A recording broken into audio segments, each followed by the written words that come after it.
What's up, everybody? Welcome back to the channel. In this video, I'll be telling you guys how to install this Stable Diffusion locally in your PC, how to use Stable Diffusion models, how to install Stable Diffusion models, and lately I will telling you guys how to merge it and configure it with the Comfy UI. Right now, we're gonna also dig in deep in the Hugging Face model from the Stable Diffusion. So for this Hugging Face model, the link will be in the description below. All you have to do is to first access it, then go to the three dots. Here you guys can click on clone repository. Once you do that, there will be a copy button over here. Just click on that and then it will be copied. Now go to the git bash and make sure that you clone the repository. Right, so I have already done so.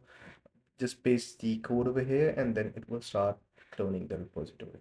Once it's been cloned, it means that we now have to download the Comfy UI. In order to download the Comfy UI, just click on the Comfy link in the description, click on the download Comfy UI, and then you'll be able to go ahead and use different models. There are also a model that is similar to the Comfy UI, but I would recommend using Comfy UI. Once it's been installed, just go to the model library. Here you will see that there is a stable diffusion models option, diffusion models. Now we have to make sure we attach it with it. Now that is pretty much simple. Just clone the repository and then move the folders in the right directory. Once it's been done, just launch it and then you'll be able to use the model.